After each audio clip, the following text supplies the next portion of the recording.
श्रीमते रामानुजाय नमः। श्रीमते निगमान्तमहादेशिकाय नमः। श्रीमते आदिवञ्शटगोपयतीन्द्रमहादेशिकाय नमः। श्रीमान् वेङ्कटनाथार्य कवितार्किककेसरी वेदान्ताचार्यवर्यो मे सन्निधत्तां सदा हृदि। श्रीविष्णुचित्तकुलनन्दनकल्पवल्लीं श्रीरङ्गराजहरिचन्दनयोगदृश्यां साक्षात् क्षमां करुणया कमलामिवान्यां गोदाम् अनन्यशरणः शरणं प्रपद्ये. சிறப்பு வாய்ந்த திருப்பாவை பாசுரங்களின் அர்த்தங்களை தினந்தோறும் அனுபவித்து கொண்டு வருகிறோம்.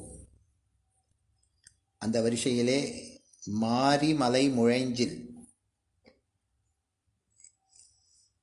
என்னக்கூடிய 23வது பாசுரத்தின் பாசுர அர்த்தங்களை இன்றைக்கு பகவத் கிருபையினால் சற்றே செவியுறுவோம். கோபிகா ஸ்திரீகள் அனைவரையும் அழைத்து கொண்டு ஒவ்வொரு பெண்ணாக எழுப்பி அதன் பிறகு பகவானுடைய கோவில் காப்பவர்களை எழுப்பி பகவானுடைய இருப்பிடத்திற்கே சென்று அந்த பகவானை பற்றிய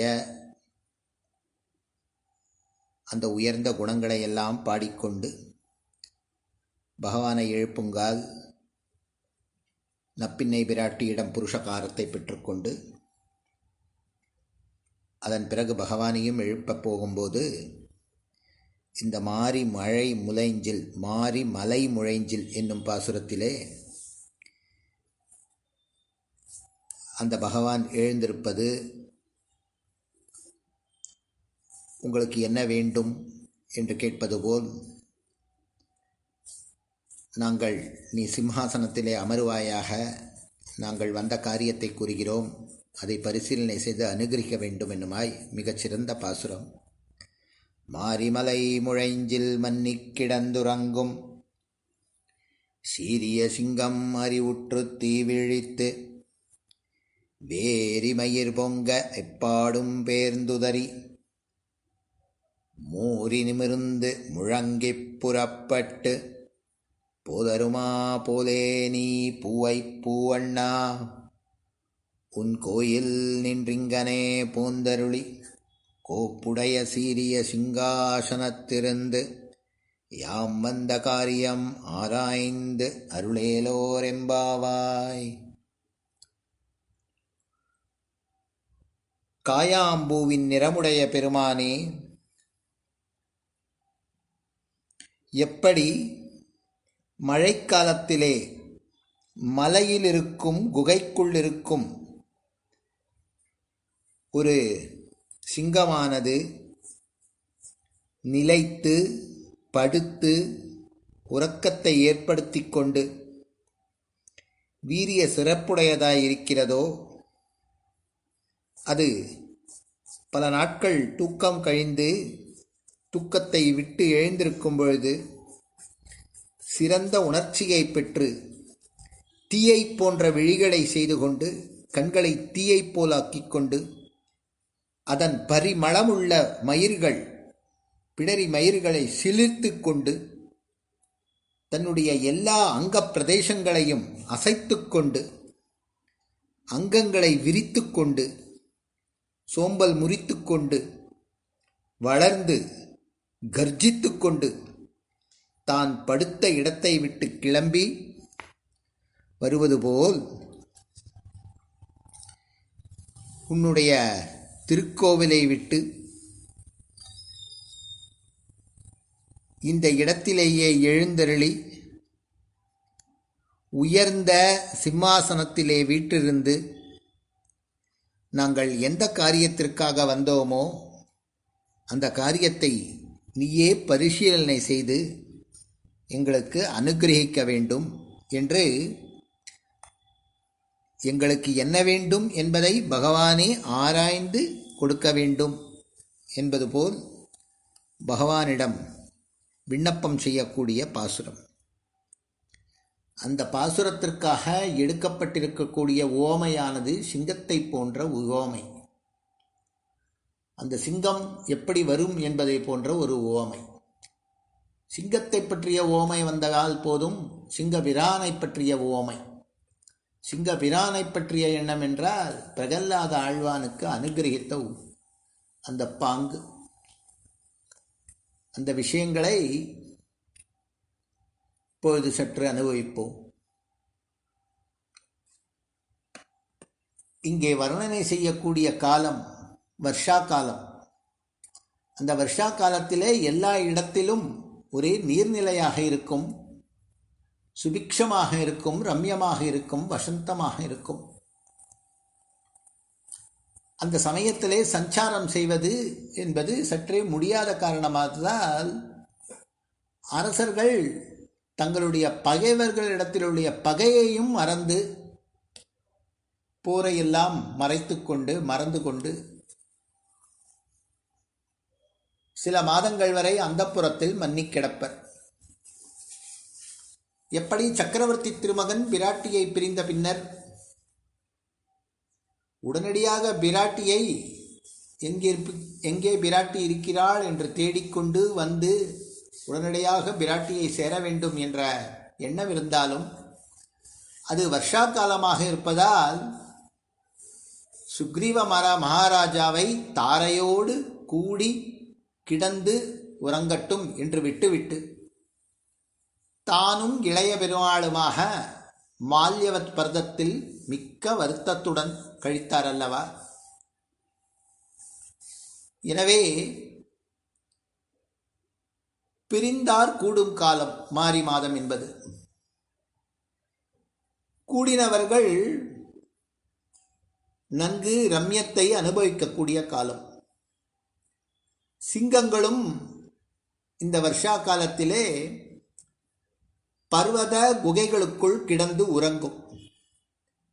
அந்த சமயத்திலே அந்த குகையின் வாசலில் யானைகள் வந்து அடைந்து பிளிரினாலும் அந்த ஒலி கேட்காத மாதிரி தன்னுடைய துணையுடன் உறங்கிக் கொண்டு கிடக்குமா.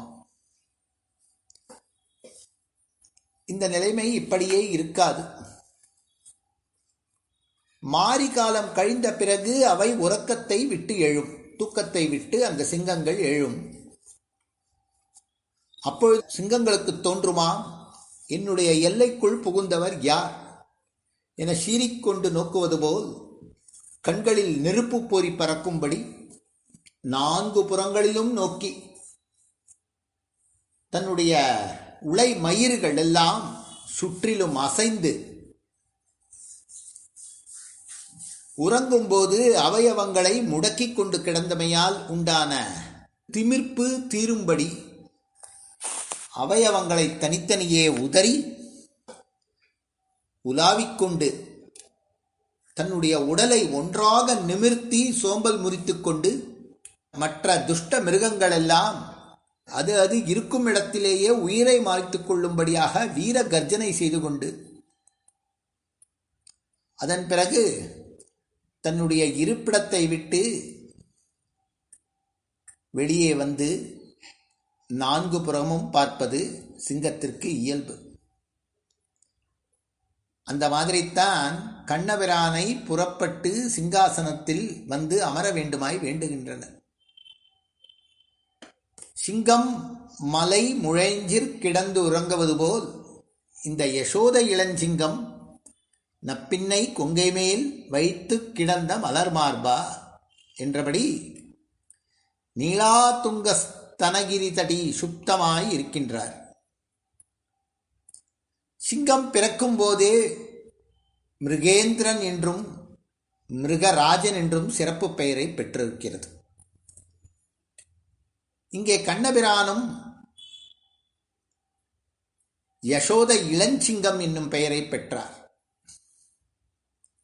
அறிவுற்று என்னும் வார்த்தை ஏன் வந்தது என்றால், அடியோடு அறிவில்லாத ஒரு வஸ்துவுக்கு அறிவு வந்தால் எப்படி இருக்கும் என்பது போல் சிங்கம் தன்னுடைய பேடையை கட்டிக்கொண்டு கிடந்து உறங்கும் போது அறிவில்லாமல் இருந்தது. அதன் பிறகு கண்களை முழித்து கொண்ட பிறகு அறிவு வந்தது. கண்ணபிரானும் அடியார் காரியத்தை செய்ய நினைத்து உணர்வதற்கு முன்னர் அறிவற்றதொரு பொருளாகவே இருந்தார் என்று சொல்லலாம். தீ விழித்து என்னும் வார்த்தைக்கு கண்ணபிரான் ஆய்ச்சிகளின் குரலை கேட்டு உடனடியாக இப்படி எண்ணினானாம், என்னை அண்டிய இவர்கள் இப்படி கூக்குரல் இடும்படி யாரால் இவர்களுக்கு துன்பம் நேர்ந்தது என்று தன்னுடைய திருக்கண்கள் கோபத்துடன் சிவக்கும்படியாக காட்டினாராம். தீ விழித்து தன்னுடைய அடியாருக்கு யாராவது பகைவர் இருந்தால் அந்த பகைவரை நோக்கி காட்டிய சீற்றமே அது. வேரி மயிர் பொங்க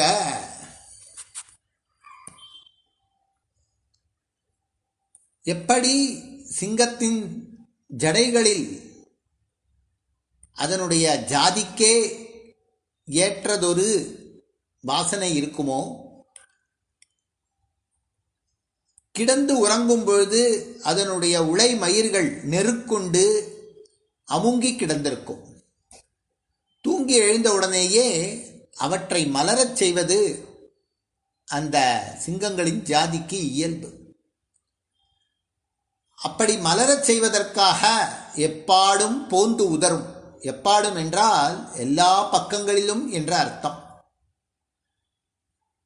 பேர்ந்து பெயர்ந்து, அதாவது அசையுமாம். மூரி என்ற வார்த்தைக்கு சோம்பலுக்கு பெயர் மூரி நிமிர்ந்து, சோம்பலை முறிக்குமாம். இதே போல்தான் கண்ணபிரானும் தன்னுடைய உறக்கத்தை, ஞான உறக்கத்தை, யோக உறக்கத்தை விட்டு எழுந்து தன் அறிவு கொண்டவராய், அதாவது தன் நினைவு வந்தவராய் நான்கு புறங்களிலும் இருக்கக்கூடிய இடைக்குல பெண்களை பார்க்கிறார். உடனே இங்கே வந்திருக்கக்கூடிய கோபிகா ஸ்திரீகளுக்கு ஒரு சிறு பயம் ஏற்பட்டு விட்டது. பகவானிடம் நமக்கு இன்னது வேண்டும் என்று கேட்டால் ஸ்வதந்திரனாகிய பகவான் நீ என்ன கேட்பது, நான் என்ன கொடுப்பது என்று மறுத்தாலும் மறுத்து விடுவான் என்பதை அஞ்சி, எங்களுக்கு என்ன வேண்டுமோ அதை நீயே கொடுப்பாயாக, யாம் வந்த காரியம் ஆராய்ந்து அருள் என்று கூறினார். இன்னும் 4-5 பாசுரங்களை கழித்து வாய் திறந்து கேட்கிறார்கள். உந்தன்னோடு உற்றோமேயாவோம் உனக்கே நாம் ஆட்சேவோம் என்று, மற்ற நம் காமங்களை மாற்று என்று. ஆனால் இந்த பாசுரத்திலே இப்பொழுதுதான் பகவான் எழுந்திருக்கிறார், கண்ணன் எழுந்திருக்கிறார் என்பதால் சுதந்திரனான பகவான் கைகளிலேயே நமக்கு என்ன வேண்டும் என்பதை அவர்கள் விட்டுவிட்டார்கள். நீங்களே ஆராய்ந்து பார்த்து கொடுங்கள் என்று. பகவானே எப்படி ஒரு சிங்கமானது தன்னுடைய தூக்கத்திலிருந்து விழித்து கர்ஜனை பண்ணி 4 புறங்களிலும் பார்த்து ஆகாகாரம் செய்து கொண்டு என்னுடைய இடத்திற்கு வந்து இம்சை கொடுப்பவர்கள் யார் என்று குன்றின் மீது நின்று 4 புறங்களும் பார்க்குமோ, அப்படியே நீரும் எமக்கு அருள் செய்ய வேண்டும். வெகு நாட்களாக உம்மை நாங்கள் வேண்டிக் கொண்டிருக்கிறோம். நீங்களோ நப்பிண்ணையின் பள்ளி அறையில் பரம ஆனந்தமாக மன்னிக் கிடந்து உறங்கிக் கொண்டிருக்கிறீர்கள். உங்களுடைய திருமேனியில் சுறுசுறுப்பு ஏற்பட வேண்டும். நீங்கள் எங்களை காக்கும் சீர்மை உடையவர். எங்களுடைய ஆபத்தை நீங்கள் தான் விலக்க வேண்டும். உங்களுடைய திருமேனி திவ்ய பரிமளம் மிக்கது. அந்த திருமேனி மயிர்கூச்சிட 2 பக்கங்களையும் அசைத்து திருக்கைகளை உதறி எழுந்து கால்களை ஊன்றி திருமேனியும் திருக்கைகளும் உயர்த்தி சிங்கநாதம் செய்து கொண்டு நடந்து எழுந்து அருள வேண்டும் என்று பிரார்த்திக்கிறார்கள். மாரி என்னும் வார்த்தை மழைக்காலத்திலே சிங்கம் மன்னிக் கிடந்தது உண்டு. மழையில்லாத துர்பிக்ஷத்திலே எங்களை விட்டு மன்னிக் கிடந்து உறங்குவது நியாயமோ என்று கூறுவதாக அமைந்தது. தீ விழித்து உங்களுடைய அனுக்கிரகம் எங்கள் மேல் விழ வேண்டும், எங்களின் விரோதிகளின் மேல் தீவிழி விழிப்பதை இப்பொழுதே கேட்கிறோம். ஒரு கண்ணிலே எங்கள் மேல் கடாட்சம் வேண்டும், இன்னொரு கண்ணிலே எங்கள் விரோதியின் மேல் கோபமும் வேண்டும். இந்த இடத்திலே பொருத்தமான நரசிம்ம அவதாரத்தை நாம் பார்க்க வேண்டும். ஷட்டாவ் பட்டல பீஷணே ஷரபஷாட்டஹ சோத்பட்டே ஸ்புரத்கிருதி பரிஸ்புடத் பிரகிருட்டிகேபி வக்த்ரே கிருதே கிருபா கபடகேசரின் தனுஜ டிம்ப தத்தஸ்தனா சரோஜ சத்ருஷா த்ரிஷா வெதிபிஷஜ்யதே வியஜ்யதே என்று சுவாமி தேசிகன் ஸ்ரீ காமாஷிக அஷ்டகத்திலே அழகாக அந்த வர்ணனையை கூறுகின்றார். இரணியன் எந்த வரத்தை கேட்டு பெற்றானோ அந்த வரத்திற்கு முரண்பாடு இல்லாமல் அவனை கொல்வதற்காக தந்திரமாய் நரசிம்ம வடிவு கொண்டான் எம்பெருமான். இரணியன் தன் புத்திரனான பரம பாகவதனான பிரகல்லாதாழ்வானை பல வகையிலும் துன்புறுத்தினான். அதனால் கொழுந்து விட்டறியும் கோபக் கனலோடு இரணியன் தட்டிய தூணி நின்று அன்றைக்கு நீங்கள் தோன்றினீர்கள். அப்பொழுது நீங்கள் கொண்ட சிங்கமுகத்திற்கு ஏற்ற பிடரி மயிர்கற்றை உங்கள் திருமுகத்தை பயங்கரமாக காட்டியது. இரணியனை கொல்வதில் நீங்கள் கொண்ட ஆர்வத்தினால் உங்கள் திருவாயிலிருந்து எழுந்த பேய் சிரிப்பொலி உங்கள் திருமுகத்தை இன்னும் உக்கிரமாக்கியது. இப்படி உங்கள் உள்ளத்தில் அடங்கா கடுஞ்சினம் உலகிற்கு வெளிப்படையாக புலப்படும்படி உங்கள் திருமுகத்தை நீங்கள் ஆக்கிக் கொண்டீர்கள். பெருந்தீ கொழுந்துவிட்டு எரிவது போல் உங்கள் திருக்கண்ணின் கொடிய நோக்குகள் இரணியன் மீது உங்களுக்குள்ள கோபத்தை காட்டியது. அந்த சமயத்திலே உங்களுடைய கருணை பாகவத உத்தமனான அசுர குழந்தையான பிரகல்லாதன் மீது தாமரை போல் குளிர்ந்த உங்கள் திருக்கண்ணின் பார்வை விழும்படி இருந்தது. அதே சமயத்தில் இரணியன் மீது உங்களுடைய கொடிய பார்வையும் விழுந்தது. ஒரே சமயத்தில் சிறுவன் மீது குளிர்ந்த கடாட்சத்தையும் கொடியவனான இரணியகஷ்புவின் மீது கனல் கக்கும் பார்வையையும் நீங்கள் விழச் செய்தீர்கள். அது ஒரு விசித்திரமாக காட்டியது. இது ஒரு மிகப்பெரிய அற்புதம் தானே நரசிங்கப் பெருமானே. உங்களுடைய கருணை எப்படி இருந்ததென்றால் தானே தாயாக நின்று அந்த அசுர குழந்தைக்கு முலைப்பால் ஊட்டியது போல் அல்லவா இருந்தது. இதனால்தான் உங்கள் கருணையின் தன்மை நன்றாக புலப்படுகிறது என்று கூறுகிறார். அதேபோல் ஸ்ரீ வரதராஜ பஞ்சாஷத்திலே பக்தஸ்ய தானவசிஷோ பரிபாலனாய பத்ராம் நிருசிம்ம குஹனா மதிஜக்முஷஸ்தே ஸ்தம்பைகவஜ்ஜமதுனாபி கரீச்ச நூனம் திரைலோக்கிய மேததகிலம் நரசிம்ம கர்ப்பம் என்று நரசிம்ம அவதாரத்தை கூறுகிறார். பேரருளாள பெருமானே, முன்பு இரண்யன் என்னும் அசுரன் உன்னிடத்தில் பகைமை கொண்டிருந்து பரம பாகவதனான பிரகல்லாதன் என்னும் சிறுவனுக்கு மிக பெரும் கஷ்டங்களை கொடுத்தான். அப்பொழுது நீ சிறுவனை காப்பாற்றுவதற்காக பரம மங்களமாய் மிக அற்புதமாய் நரசிங்க வடிவு கொண்டு ஹிரணியன் தட்டிய தூணிலிருந்து அவதரித்து அந்த அசுரனை சம்ஹாரம் செய்தீர்கள்.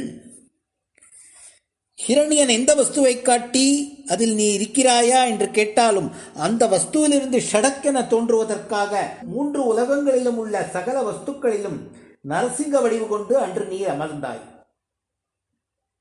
அப்பொழுது அந்த அசுரன் தட்டி, நீ அவதரித்த ஒரு தூணை தவிர உலகில் உள்ள சகல வஸ்துக்களிலும் இப்பொழுதும் நரசிங்க வடிவத்துடன் இருக்கின்றான்.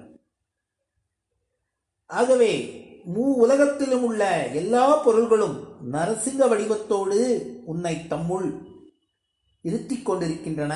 இது திண்ணம் என்று கூறுகிறார். என்றைக்கோ ஏற்பட்ட நரசிம்ம அவதாரம் இன்றைக்கும் பூரணமாக உலகத்தில் வியாபித்து இருக்கின்றது என்பது திருவுள்ளம். அதைதான் காமாசிகாஷ்டகம் மற்றும் வரதராஜ பஞ்சாஷத்திலே சிறப்பாக கூறியிருக்கிறார் சுவாமி தேசிகன். பத்ராம் நிருசிம்ம குஹனாம் எனப்படும் லக்ஷ்மி நரசிம்மனுடைய தயையை என்னவென்று வர்ணிப்பது? பல பேருடைய வேண்டுதலுக்காக எம்பெருமான் அவதரிப்பது உண்டு. ஒரு சிசுவுக்காக எடுத்த அவதாரம் நரசிம்ம அவதாரம். அந்த சிசுவும் அசுர குழந்தை, உயர்ந்த மனுஷ்ய சிசு அன்று. ஜாதி வேற்றுமை எம்பெருமானுக்கு உண்டோ? அவன் பார்ப்பது பக்தி. அந்த சிசுவோ பெருமாளை அவதரிக்கும்படி பிரார்த்திக்கவில்லை. பக்தியினால் அந்த சிசு கூறிற்று, எங்கும் உளன் என் பகவான் என்று. அதனால்தான் காலத்திலும் உள்ள எல்லா வஸ்துக்களிலும் ஹரி எனப்படும் லக்ஷ்மி நரசிம்மன் பக்தனுடைய வாக்கை சத்தியமாக்குவதற்காக அவதரிக்க வேண்டியதாயிற்று. எங்கும் உளன் என்னுடைய பகவான் என்றால் அன்றைக்கு மாத்திரம் அல்ல. அன்றைக்கு மாத்திரம் எல்லா இடத்திலும் இருந்தான் என்றால் அது சத்திய வாக்கு ஆகாது. எல்லா காலங்களிலும், காலங்களுக்கு அப்பாற்பட்டு எல்லா நேரங்களிலும் எல்லா இடத்திலும் பகவான் இருக்கின்றான் என்றால் நரசிம்ம அவதாரம் செய்த அந்த பொழுது மாத்திரமல்ல, இந்த பொழுதிலும் எல்லா வஸ்துக்களிலும் பகவான் வியாபித்திருக்கின்றான் என்பது வார்த்தை. அப்படிப்பட்ட தயையை நினைப்பூட்டக்கூடிய பாசுரம். இங்கே சீரிய சிங்கம் என்னும் வார்த்தை ஸ்ரீமத் அஹோபில குகையிலே இருக்கக்கூடிய, அங்கே அர்ச்சையிலே காட்சி அளிக்கக்கூடிய லக்ஷ்மி நரசிம்மன் லோக சம்ரக்ஷணத்திற்காக சஞ்சரித்துக் கொண்டிருப்பதை காட்டுகிறது. இந்த நரசிம்மனே பிறகு ரகு சிம்மனாய் கோஷல குகையிலிருந்து வெளிப்புறப்பட்டு தண்டகாரண்யத்திலே 10 தலை யானை வரையில் எல்லாவற்றையும் சம்ஹரித்த விதத்தை பாதுகா சகஸ்ரத்திலே ஸ்ரீ தேசிகன் அருளிச் செய்கிறார். தசக்ரீவஸ்தம் பேரமதளனதுர்த்தாந்த ஹிருதயே விகாரஸ்வாச்சந்தியாத் விஷதி ரகுசிம்ஹே வனபுவம் ஸ்வவாத் சத்யக்ரோடீகிருத பரதசாபேவ பவதி நிராபாதாம் பாதாவனின விஜஹௌ கோஷலகுஹாம். இப்போது யதுசிம்ஹனாய் இங்கே விளங்கிக் கொண்டிருக்கின்றான். மாரி என்னும் வார்த்தை பார்க்கடலை குறிப்பிடுகிறது. அங்கே மலை என்பது 1000 தலையுடைய ஆதிசேஷன் படமெடுத்து இருக்கக்கூடிய அந்த நிலைமை. அவன் உடலே படுக்கை எனப்படும் முழஞ்சு. அங்கே யோக நித்திரை செய்தருளும் எம்பெருமானாகிய சிங்கம் தன்னை ஸ்தோத்திரம் செய்த பிரம்ம ருத்ராதிகளால் அறிவுற்று கம்ச சிசுபாலாதிகளை கொல்ல கருதி தீ விழித்து பலராமனாகவும் கண்ணனாகவும் ரூபம் அமைய தன்னுடைய வெண்ணிற கருநிறங்களாய் மனம் கமழும் குறிஞ்சி மயிர்களை விடுவித்து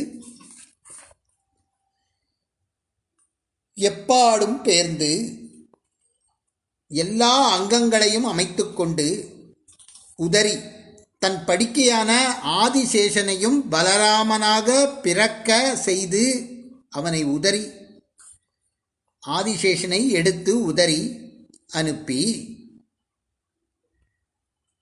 முழங்கி அவதரித்தவுடன் தேவகி வசுதேவர்களோடு தன் அவதாரத்தை கம்பீரமாக கூறி அதன் பிறகு புறப்பட்டு திருமதுரையிலிருந்து எங்கள் கோகுலத்திற்கு எழுந்து வந்தீர்களே, இப்போது நீங்கள் மாரி மலையான நந்தவனத்திலே நப்பின்னை பள்ளியறையாம் குகையிலிருந்து நப்பின்னையோடு மன்னிக் கிடந்து உறங்குவதை விட்டெழுந்து அருள வேண்டும். இதனால் உங்களுடைய சாதுக்களை காக்க வேண்டும் என்னும் நோக்கம் நிறைவேறும். இதுவே உங்களுடைய அவதாரத்தின் முக்கியமான பலன் என்று இவர்கள் கூறுகிறார்கள். சிங்கம் போலே தீ விழித்து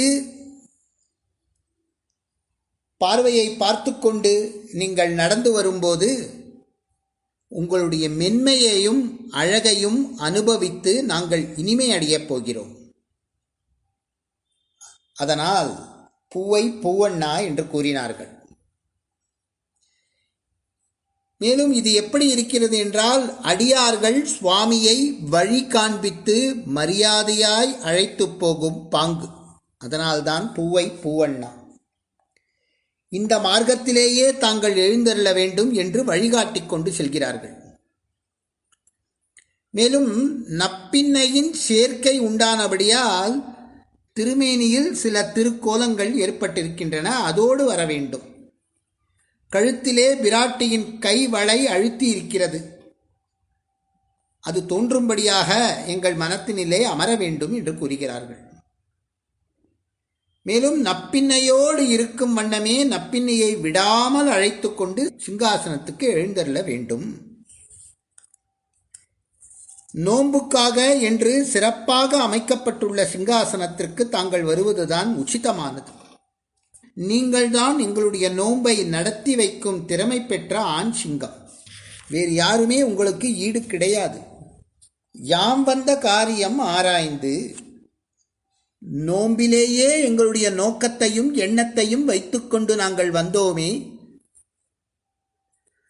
ஆஷா பாஷங்கள் எனக்கூடிய யானைகளை அடக்கும் அற்புத சிங்கநாதம் செய்யும் உங்களுடைய அடிகளிலே பணிவிடை செய்ய, கைங்கரியம் செய்ய வந்தோமே.